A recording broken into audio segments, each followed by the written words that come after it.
நீதியின் ஓலம் தமிழ் மக்களின் நிரந்தர தீர்வுக்கு பன்னாட்டு சமூகத்தின் தலையீட்டை கோருகின்றோம். ஈழத் தமிழர்களாகிய நாம் மரபு வழி தாயகம், தேசியம், தன்னாட்சி, உரிமைக்கு உரித்தான ஒரு தேசிய இனம் என்பதை நீதியின் ஓலம் எனும் கையெழுத்து போராட்டத்திற்காக உலகத்திற்கு பிரகடனப்படுத்துகின்றோம்.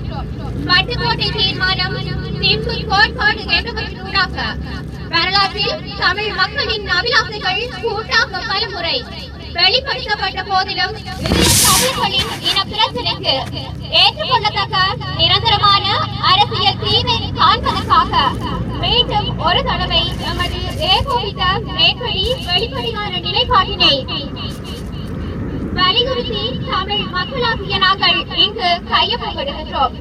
வரலாற்று காலம் தொட்டு இலங்கை தீவில் தமிழர்களும் சிங்களவர்களும் இருவேறு தனித்தனி ராஜ்யங்களை கொண்டிருந்தார்கள். பின்னர் காலத்துவ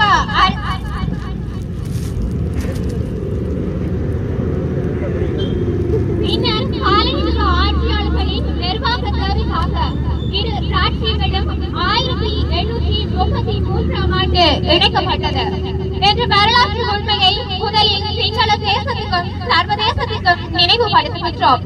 இந்த வரலாற்று உண்மையை முற்றாக புறக்கணித்து எண்ணிக்கையில் பெரும்பான்மை என்ற அடிப்படையில் தீவு முழுவதின் ஆட்சி அதிகாரங்கள் சிங்களவர்களிடம் 1948ஆம் ஆண்டு ஒப்படைக்கப்பட்டது.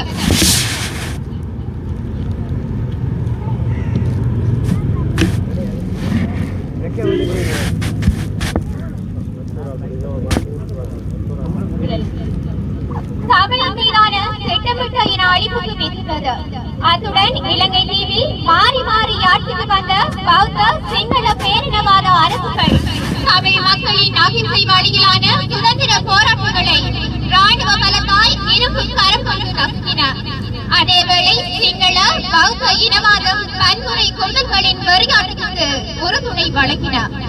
சிங்கள மக்களுக்கு உபந்தளிக்கப்பட்ட பூமியாக இலங்கை தீவை கற்பனைவாதத்தால் புனையப்பட்ட மகாவம்ச சிந்தனையை அடிப்படையாக கொண்டு ஆட்சி செய்து வரும் சிங்கள பௌத்த அரசுகளில் தற்போதைய தேசிய மக்கள் சக்தி என்ற முகமூடி அணிந்துள்ள ஜேவிபி அரசும் விதிவிலக்கல்ல.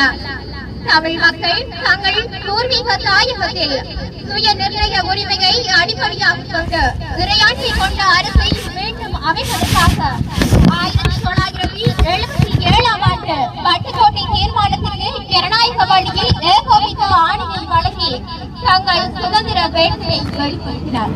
அகிம்சை வழி போராட்டங்களை இலங்கை அரசு ஆயுத முறையில் அடக்க முற்பட்ட போதே தமிழ் மக்களின் ஆயுத வழி போராட்டம் தோற்றுவிட்டது.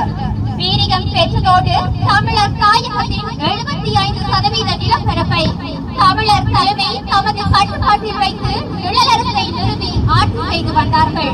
கடந்த 2009ஆம் ஆண்டு மொழிவாய்க்காலில் சிங்கள பேரினவாத அரசால் திட்டமிட்ட வகையில் மேற்கொள்ளப்பட்ட இன அழிப்பு யுத்தத்தினால் 1,46,000க்கும் மேற்பட்ட அப்பாவி தமிழ் பொதுமக்கள் கொல்லப்பட்டதோடு லட்சக்கணக்கானோர் காயங்களுக்கு உள்ளானதோடு நிரந்தர அங்கவீனவர்களாகவும் ஆக்கப்பட்டனர்.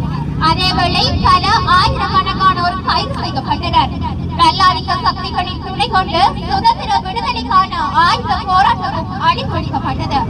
தமிழ் மக்களின் தேசிய இன பிரச்சனைக்கு அரசியல் தீர்வு வழங்குவதற்கு தமிழர் தாயகத்தை ஒரு தனித்த இறையாண்மையுள்ள தேசமாக ஏற்று தாயகம், தேசியம், தன்னாட்சி,